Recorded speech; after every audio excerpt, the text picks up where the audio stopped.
I hadn't been back to the res in over 12 years now, not since I left for school and promised myself I wouldn't waste away out here. When my mom called me to tell me Grandpa passed, I couldn't say no. I needed to see that he was really gone. That old man played a huge role in my life when I was really little. He was buried in the dirt behind the community center, next to my grandmother and a dozen others that we'd paid respects to over the years, aunts, uncles, cousins, and friends. There weren't many people there. A couple of old uncles in sunglasses, my mom of course, and some stray dogs sniffing around the weeds, and nobody cried. He was a quiet man, never mean, never warm, just always occupied and cleaning.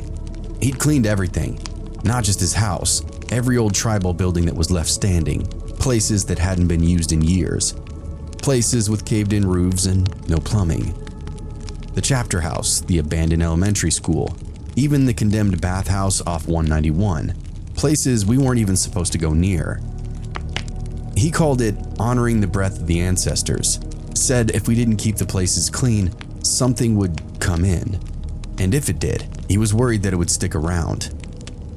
These old houses are houses for the dead, he would say to us. And the thing was, he actually worked as a maintenance man on a reservation for almost his entire life. For many years, he actually did clean and maintain these buildings, many of them when they were still in use. It was a comforting thing when he got older, I guess. My mom said it was dementia with a broom, that he got weird after cancer came back and he stopped trusting doctors. But I remember being a kid, riding in the back of his truck, watching him haul a mop and bucket into some crumbling ruin like he was doing God's work. He'd spend hours and hours inside those buildings, whole days even, and sometimes he wouldn't even come home at night. After the funeral, I sat in my rental car outside the gas station for like 20 minutes, chain smoking and debating whether I should head back to the city and catch an early flight, but I didn't. I turned south and drove to the bathhouse. It was still there, leaning hard to one side, roof sagging, windows broken, graffiti of course on the wall, red spray paint just saying nope. There was even a wasp nest hanging from the trim, a true native sign to stay out. And I should have listened. I walked through the gravel and the weeds straight to the door and tried the handle. It opened. The hinges didn't creak, the metal didn't groan, just a smooth swing inward, like somebody had oiled it recently.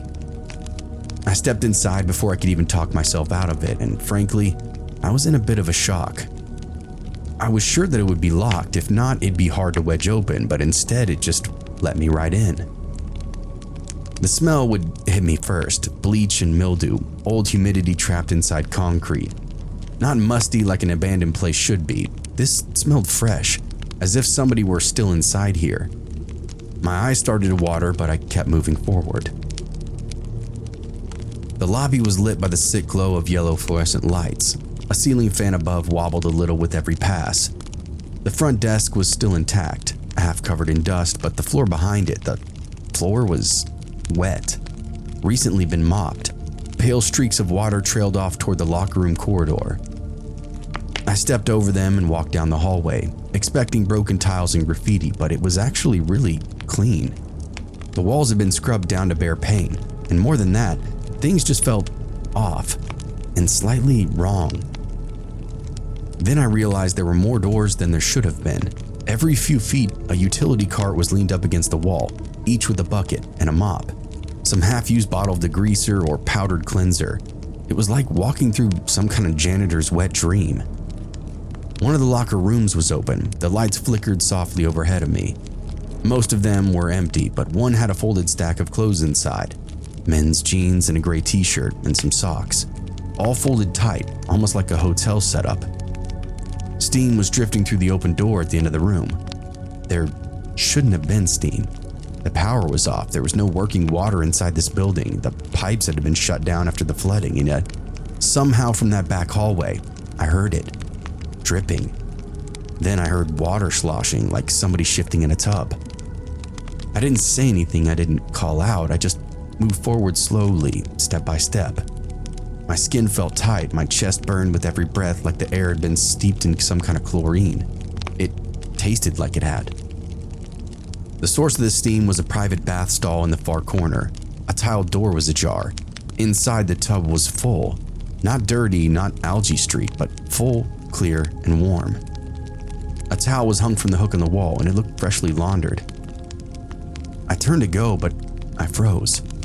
Someone was standing in the hall that I'd just come down.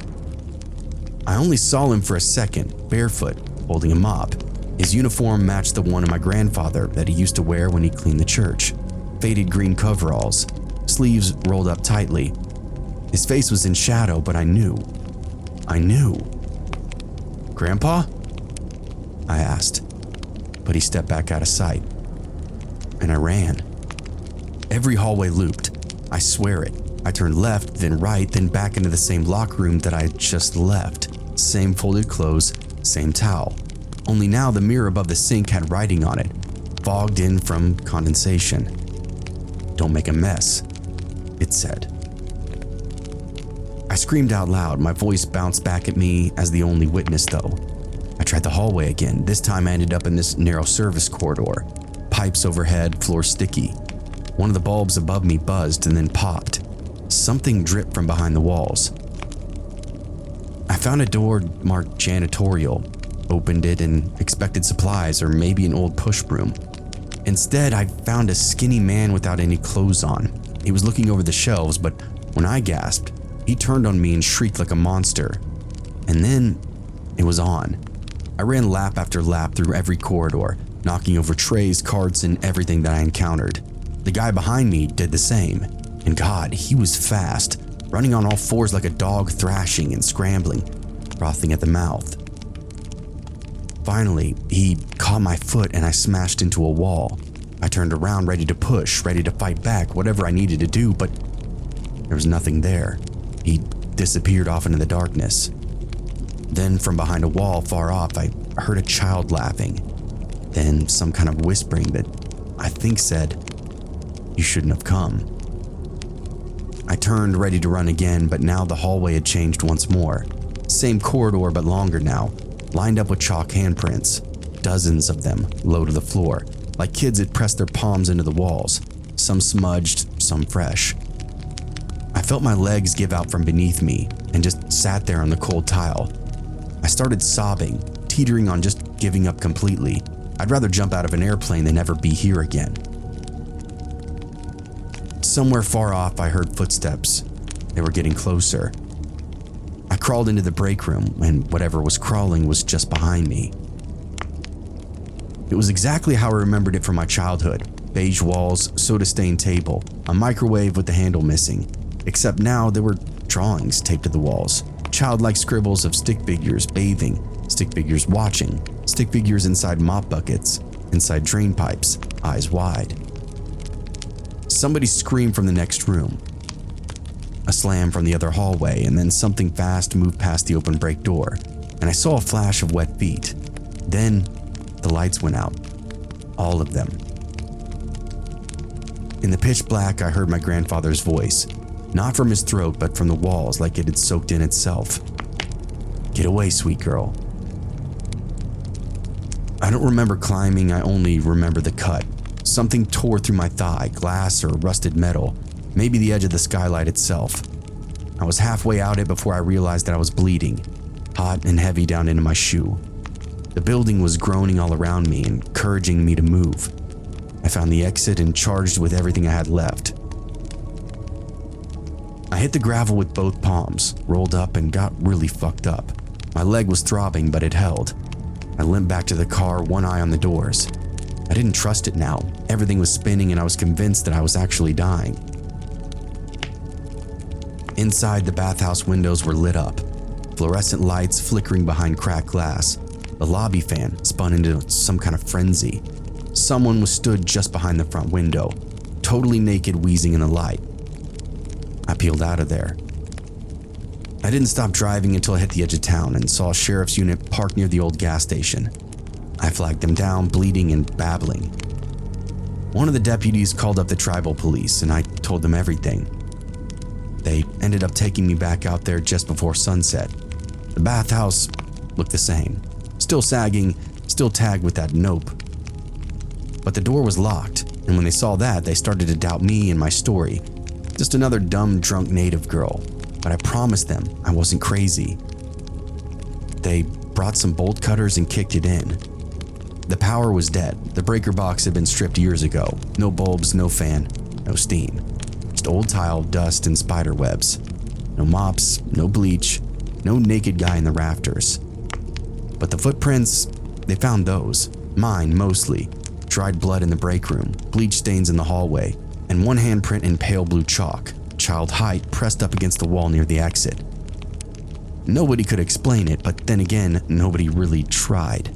The cops said the place had been abandoned for decades, so long that even the kids quit poking around in it. Only the occasional drunk was seen stumbling in or out.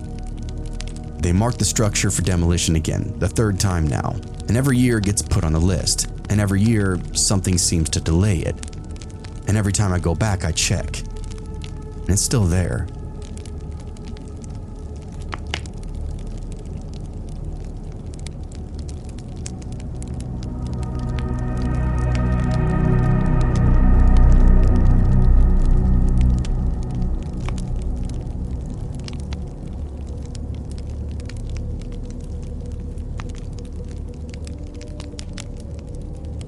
I was 9 the last time we walked all the way out to the gravel. It was Halloween night, probably 2003. I had one of those cheap Power Ranger costumes on from the flea market. My cousins Donovan and Wes were older by a few years, and way meaner about it. We were trick-or-treating up and down the tribal housing loop, cutting through dirt alleys and screaming at motion sensor lights like we were dodging lasers. Everybody had pillowcases full of mini chocolates and stale popcorn balls wrapped inside cling film. Somebody's uncle gave out warm Pepsi cans. We didn't care. Now, the rule was don't go past the last porch light. That was where the spirits were. No more street lamps, just moonlight and brush and the occasional parked truck left for dead. Wes had a BB gun that year and Donovan had just turned 12, so they were full of themselves. We passed the last house with the porch light on, a place with a rusted fridge and an old lady in curlers handing out those awful black and orange taffies. She was the unofficial boundary line. "I dare you," Wes said, grinning behind his skull face paint. "Go knock on the White House." Nobody lived there. It was just past the dip in the road, a single wide trailer with boarded up windows. No light, no driveway. But every year somebody would claim they saw somebody inside there, that they saw movement through the slats. It was the reservation version of a haunted house. I told him, "I don't care, I'll do it." Donovan muttered something about a coyote, but I was already walking, pillowcase in one hand, mask pinched between my fingers. I felt the gravel crunch under my shoes, and it was a lot louder than I wanted it to be. I walked fast, sound be damned though. Didn't want to give the older boys the satisfaction of seeing me nervous because, as it turns out, I was actually very, very scared indeed. The trailer wasn't really even a trailer anymore, just the husk of one. Paint peeled like a sunburnt skin, no steps and door barely hanging on its hinges. I climbed up anyway, and the deck groaned beneath my feet. I knocked. No answer, of course, so I waited. When I turned around, my cousins were gone. I squinted back toward the road but didn't see anything. No streetlights, no porch light glow. Just brush and blacktop, like the rest of the world had now disappeared while I wasn't looking. And that's when I saw him, a man standing halfway between me and the curve of the road, just standing there, staring straight at me. His mask wasn't plastic, and his eyes were the longest that I'd ever seen. He looked me up and down and then smiled. His face looked like wood, raw and dry, with these jagged holes carved for eyes, straps made of leather wrapped around the back of his head. His clothes were wrong, an oversized suit coat, bare legs and no shoes. He tilted his head at me and then started walking right at me. I stepped off the deck and ran. The mask bounced in my hand as I did, but I didn't stop. I don't know why. Maybe I thought I needed it, like it was part of the ritual, part of the dare. Like if I dropped it, I wouldn't get back. The man didn't really chase me, he just kind of walked faster. But every time I looked back, he was closer than he should have been. I ducked behind this old satellite dish, half buried in the scrub. I curled under it and held my breath. My Power Ranger costume was ripped. My knee throbbed from where I'd scraped it on a rock. Silence was around me, but then I heard it, this dragging noise. He'd walked past me. I could see his shadow now, stretched across the brush. And when he stopped, the sound stopped. He stood there for a really long time, and then he turned toward the road and walked off like he was done. When I finally got the nerve to move, I found Wes and Donovan sitting on the curb in front of the last porch light. They were laughing about something, sharing some candy. "You chicken out?" Wes asked me, mouthful of chocolate. "Did you not see him?" I asked. They looked at one another. "See who?" Donovan said. "The guy. The man in the mask." Wes rolled his eyes at me. "You're just mad because you got scared." I looked down at my pillowcase. It was full of candy. I thought I lost it on the run. Right at the top, on top of all the candy, was a black feather, long and oily. They laughed at me some more, and then we walked home. I didn't sleep much that night. I kept the lights on and shoved the dresser in front of the window, even though it barely covered it. The candy bag sat there on my floor, this evil omen now, and I didn't want to touch it. In the morning, it was gone. My mom said the dogs had probably gotten into it, said next time I should hang my stuff up like I'm told to. I didn't argue, but when I checked the hallway trash, it wasn't in there either. Wes and Donovan never really brought it up again, not the house, not the mask, not the man. And when I tried to once, just once, Donovan looked at me weird and said, "You always make up crap when you get scared, huh?" That was really the end of it. Now I'm older and I've moved, got a job and a kid of my own, but every single Halloween without fail, I still feel it. I walk my own son around the neighborhood now, and I can't help but worry for him and what might follow him home next.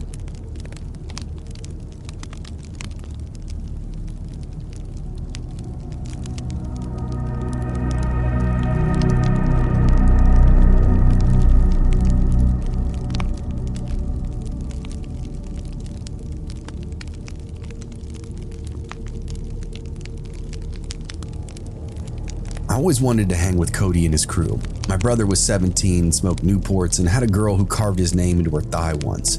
He was that kind of cool and didn't need to speak. He walked with his shoulders square like Duke Nukem.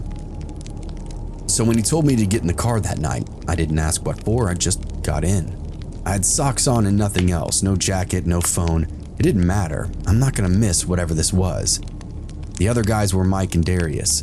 Mike was huge and dumb, and Darius had those eyes that never blinked. The kind of guy who never got the joke, if you know what I mean.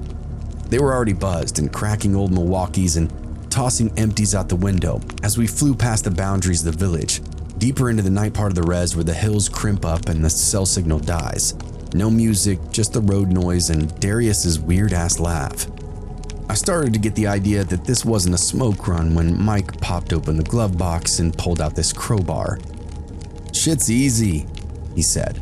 "Old man packs up the shop after Halloween and leaves the till. We just clean it up." "Wait," I said, but Cody looked at me with pure rage, just shook his head once and kept driving. The shack wasn't even lit, just a tin box near a cottonwood tree. Big handmade signs still posted out front. Fireworks, tobacco, glass. The fence was falling over. It didn't look like anybody had touched the place in weeks, just like they said. "All right, leave the car running," Darius said. Cody turned off the lights and let the keys in, and then the three of them approached. They wanted me to be the lookout. It was the whole reason they asked me to go along. They were inside for 2 minutes before I heard the first noise. Not an alarm, not a door creak. CB chatter. It was coming from the tree line. Static in voice, somebody speaking in Navajo. I turned toward it just in time to see headlights snap on about 100 yards down the dirt road. "Go!" Cody shouted. They came sprinting out of the shop, arms loaded with cartons, then fell into the seats. We took off, tires spitting gravel. The other truck stayed behind for a second. I thought maybe we'd gotten away, until I saw its lights in the rearview mirror again, closer this time. "Shit! That's Isaac's uncle," Mike shouted. "The one with the scanner." That guy didn't chase like a cop. He chased like he was gonna kill us, and he had a reputation for being crazy and violent. We took a hard right into the Auroros, cutting over old utility roads, nearly flipping the car twice. Darius was bleeding from somewhere and kept yelling, "He's gonna shoot us! He's gonna shoot us!" Then the pickup actually hit us. Not hard, just enough to turn our back wheels loose. We skidded sideways and stopped into a ditch, hood now steaming. Cody shouted for us to scatter, and we did, everybody off in a different direction. I ran without looking back, lungs burning, feet slapping up against rocks and weeds. I didn't know where the hell I was going, I just knew I didn't need to be seen. I ducked behind this burned out couch somebody had dumped off years ago. I hauled myself into the brush behind it and lay flat, trying to quiet my breathing. Then I heard singing, low and raspy and not a song I knew, just one old voice dragging through the syllables. Then I heard metal scraping. I couldn't tell if it was a shovel, but that's what it sounded like. I pressed my face hard into the dirt. The singing stopped, whoever it was, they were getting closer. Then a light swept over the brush and passed over me. I didn't breathe again until I heard the truck door slam and the engine growl away. I think Cody found me maybe 20 minutes later. His lip was busted, shirt was torn. He didn't say anything, just nodded for me to follow him. We walked back to the car in silence. Mike and Darius were gone. And of course, so were the cartons. The front tires were slashed and somebody left a red scarf tied to the mirror. Cody sat down on the hood, lit a Newport with shaking fingers and stared off into the night. "You okay?" I asked him, and he nodded. "You mad?" He looked at me like I was the dumbest thing he'd ever seen. He stood up, grabbed the scarf, and threw it into the ditch. "Get in the car." We sat there for 3 hours before somebody came to get us. Nobody pressed charges and nobody said a word about the break-in. Darius disappeared for a while. Mike claimed he was being jumped by drunks on the countryside. But a week later, we were walking past the community center when I saw Isaac's uncle sitting on the porch. He was carving something out of bone, didn't even look up, and said, "Keep that big brother out of the ditch next time, eh?" I didn't stop walking. Cody didn't either. We didn't talk about it again, and we definitely never tried to rob the shop again either.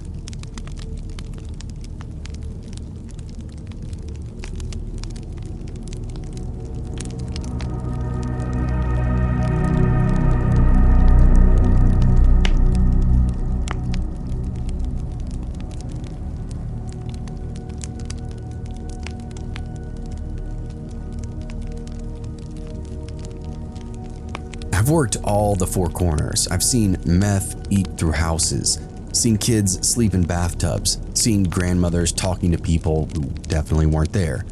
But this place, �\滂𝐷𝐾𝐿, this place made my skin crawl before I even left the truck. I was there on a soft referral, technically tribal health outreach, but unofficially they sent me to find out why 7 people had dropped out of contact with social services. 3 elders stopped showing up for checkups, and 2 teens who used to report for food aid had just vanished off the books entirely. Things do happen on the reservation, but this was a very large anomaly on the social service radar. The town was dry, quiet, and half occupied. Not abandoned, but liminal. Every trailer was leaning, every dog looked hungry, and everybody I talked to was smiling and happy. But that didn't make sense. It was almost like they'd been coached, like they were all in on something. It was an extremely rural and poor community, and everybody was vacant yet oddly joyous. I met a healer on day 2. His name was Ernest Sam. He looked like a man who had been deeply sick once and just survived. Thin, pale, and polite. Maybe in his early 40s, though he looked 70, especially in his eyes. He wore a beaded vest and a t-shirt with the faded Monsters Inc. logo on it. He asked me to call him Ernie. I told him I'm just checking in, nothing formal. He smiled and touched my shoulder with 2 fingers. "We've been waiting for somebody like you," he said to me. He ran his ceremonies inside this windowless dome-shaped hogan behind his trailer. The outer walls were covered up in old license plates, arranged like scales. There was no smoke hole, no door handle on the outside, just a red cloth hanging over the entry.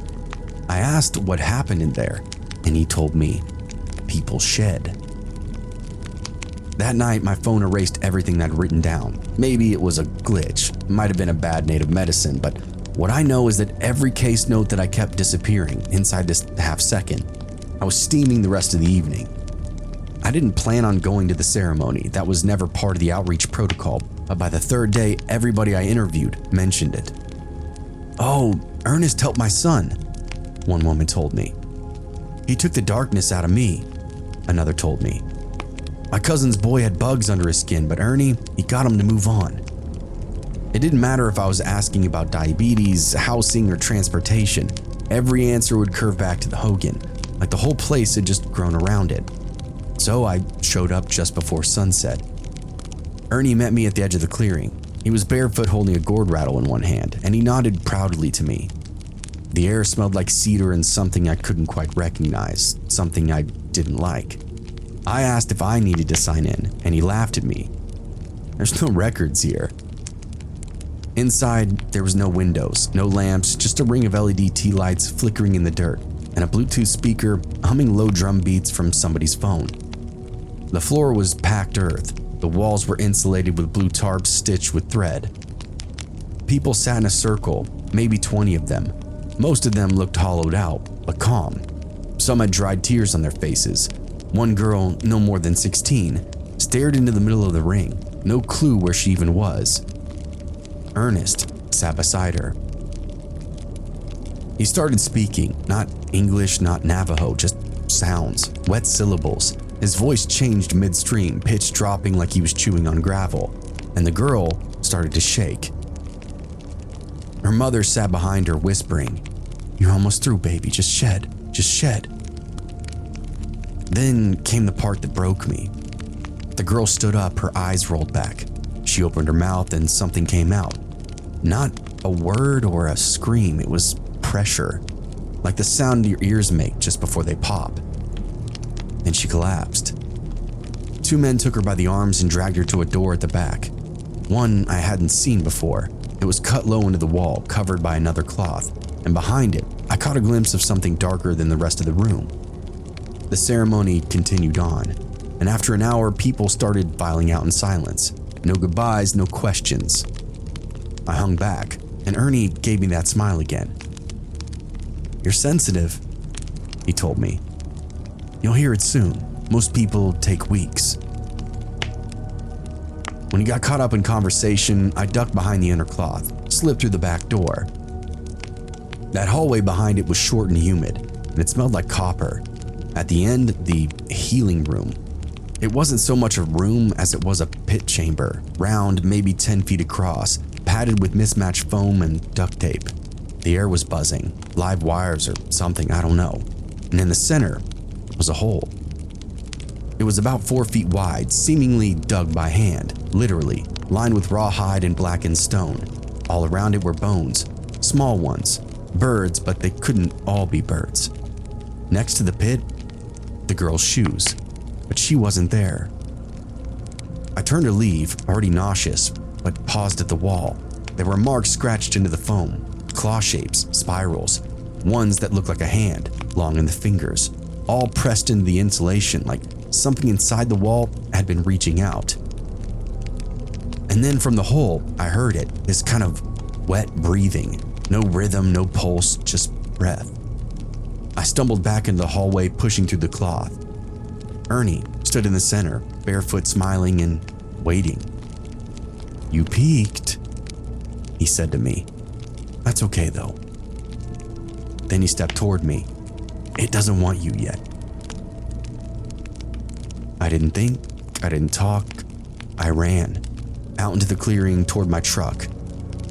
My fucking tires were flat, slashed clean, but I didn't stop still, just kept moving, half limping toward down the road into town. Nobody opened their doors and nobody answered any knocks. I ended up at the diner, locked after dark, but there was an old man sitting on the porch and he didn't look too surprised to see me. "You saw the pit," he said. I nodded. He sighed. "We don't really like it, but we don't fight it." "What the hell is it?" I asked him. He didn't answer right away, he just looked up at the stars. "Something hungry," he said. "It knew we were dying and Ernie feeds it so the rest of us can stay."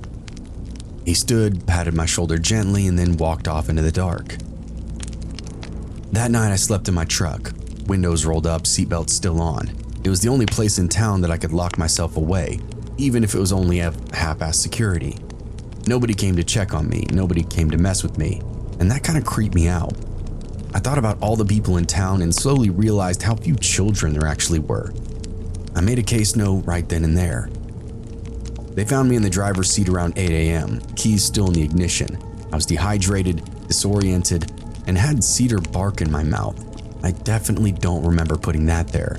I don't remember dreaming, just this deep pressure in my head. I was in a total stupor, as if I'd been drugged. When the tribal wellness team arrived, I gave them my full report and everything. The girl, the hole, the license plates on the wall, the thing that breathed. I even handed over my phone, told them about the deleted notes, the slashed tires. They thanked me, took my statement, and told me to take some time off. Within 48 hours, I was reassigned to a clinic in Shiprock. Paperwork was clean, no mention of 𝐬𝐿. When I followed up with my supervisor, he said, that village's caseload has been absorbed by a private partner. That partner? Ernest Sam Wellness Services. 3 months later, I saw him on TV. He was being interviewed by a local affiliate in Santa Fe, smiling in a clean denim shirt. They called him a traditional healer, bridging ancient wisdom and modern trauma care. He had just been awarded a federal grant for tribal wellness expansion. In the footage, locals stood behind him, arms crossing and smiling. One of them was the girl, the one who went into the back room. She was standing next to him, barefoot, staring into the camera. Her eyes didn't seem to move, and at the end of the segment, the camera panned wide. Behind them, the Hogan door. It was open. No lights inside, no candles, no steam. His good word is spreading.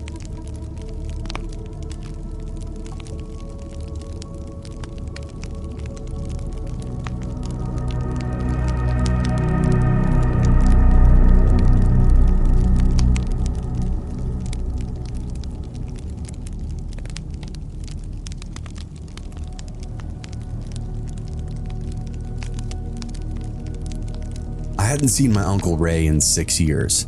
He had died sometime between midnight and 3 a.m. on a Tuesday, according to the death report. Heart failure, no signs of a struggle, alone in his bed with a .38 special under the pillow and 3 deadbolts on the front door. My mother didn't want me going out there. She told me, "It's not your problem. Sell the land and just burn the rest." But the will was in my name, and the tribal office needed somebody to sign the papers, so there I was, driving out. His place sat near the boundary line on the north side of the res, where the pasture land turned into scrub and gullies nobody came out to visit. True boonies. The cattle barn was long abandoned, the house was sun-bleached and sagging. What stood out most was the hardware. Camera on the eaves, solar panels wired to the floodlights, and heavy steel bars across the windows. You'd think he was guarding a cartel stash. It was really weird to see. The place smelled like ass. The living room was full of notebooks, spirals, and composition pads stacked up in towers, full of cramped handwriting, dates, and sketches. I didn't really have the time to read them all, but the words, "keep them in," showed up a lot more than one time. So did all these random hand-drawn maps of the area with red X's in these odd places. One of them circled a site behind the barn. I went out back. There, hidden behind a wind-warped section of the fence and a stack of rusted sheet metal, was a square patch of gravel. Embedded in the center, a steel hatch, hand-welded flat, bolted on both sides with no hinges. It didn't make any sense. There was no bunker, no cellar, and my uncle never mentioned building anything like that. But the ground around it was very disturbed, and it looked recent, like somebody had tried to dig it out. That night, I stayed inside town at a cheap motel. Couldn't really bring myself to sleep inside that house. I ended up waking up around 2 a.m. to the sound that I couldn't really place at first. It wasn't a siren, and it wasn't the wind, and it took me a few seconds to register it. It was something moving back and forth against the motel window. When I realized that it was, I pulled the sheets over my head and prayed until I fell back asleep. I didn't go back until noon the next day. I told myself that was the sound of a dream, some kind of sleep paralysis. The usual shit your brain feeds you when it doesn't want you to accept something. I was dealing with Ray's death, the weird property, and I was in this really delicate state of mind. So I brought some bolt cutters with me and a shovel. I wanted to see what the hell was in that hatch and maybe get a little peace of mind. The hatch was obviously still there, undisturbed, bolted tight on both sides. The steel was really new and solid, painted over in this matte black. It took a few hours, but eventually I broke the lock. Another 10 minutes in, and I had the latch loose.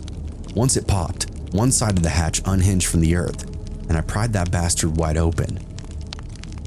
Underneath, a square shaft descended into the ground, maybe 8 to 10 feet. A steel ladder ran down into the darkness. Concrete walls, and the air that came up was warm and damp, smelled like mold and rotten meat. I went down. The walls were poured concrete, thick, military style, maybe 10 inches thick and reinforced with rebar, judging by the rust bleeding from the seams. At the bottom was this narrow hallway, maybe 4 feet wide, and it was beyond suffocating. There was a light, barely, a single bulb flickering near the end of it.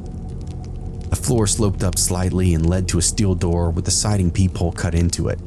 It wasn't locked. Inside of it was a cell, and I don't really have another word for it. It had a cot bolted to the floor, a toilet, and chains mounted to the wall, a small drain in the middle of the concrete slab with one bucket, and one camera in the corner, red light blinking. There were no people, but the walls. The walls were covered in these photos, grainy prints thumbtacked in chaotic grids, faces, long lens shots, parking lots, trailheads, border roads. All of them were time-stamped, all of them labeled.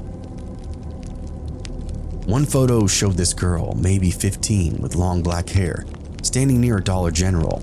The note written underneath it was June 11th, vanished June 13th. Another man was in uniform, tribal police patch on the arm, sunglasses. Dixon, resigned 2019, no trace. Some of the faces looked back into the camera like they knew it was there. I started shaking. My uncle wasn't crazy. He was watching people, cataloging them, but why here? And then I saw something else. A photo, grainy and distorted, of a figure in the doorway of the very cell I was standing in. That same floor, same cot, but the shape in the frame was blurry, like it moved too fast for the shutter. You couldn't see the face, just the outline. It was tall, lean, knees bent slightly inward, and arms far too long.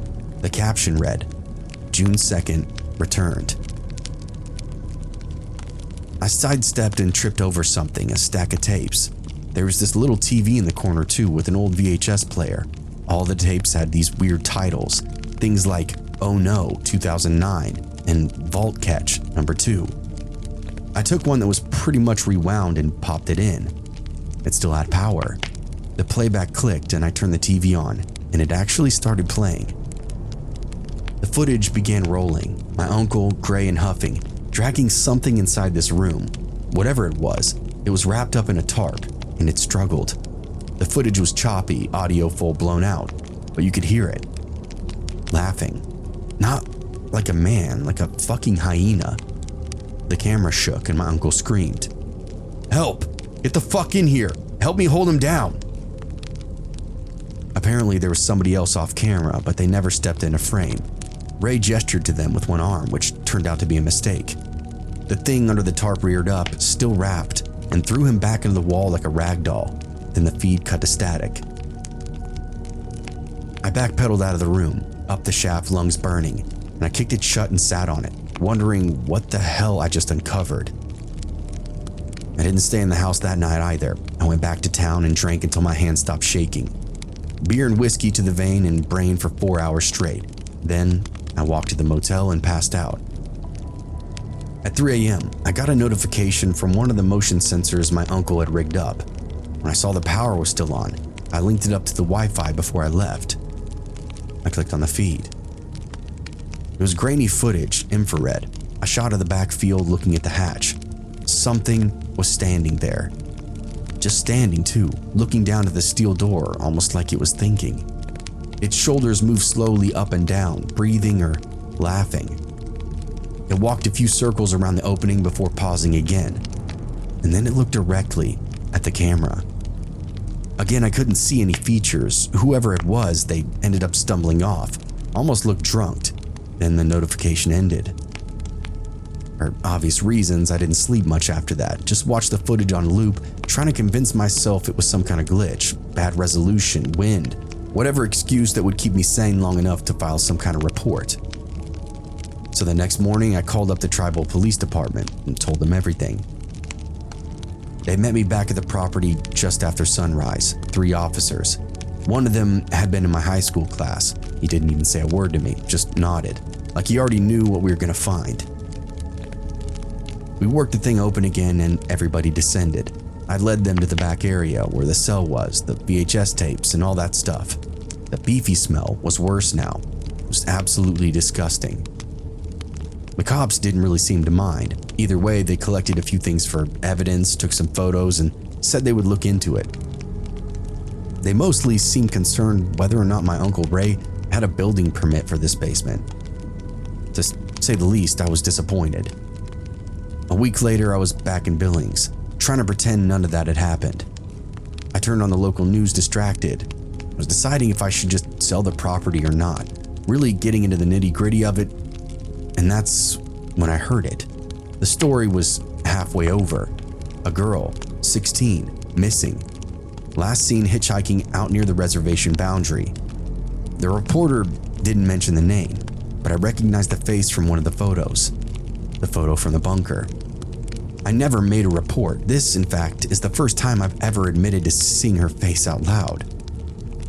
I don't know what my uncle was involved in, but I wish I would have listened to my mom and just sold it without batting an eye.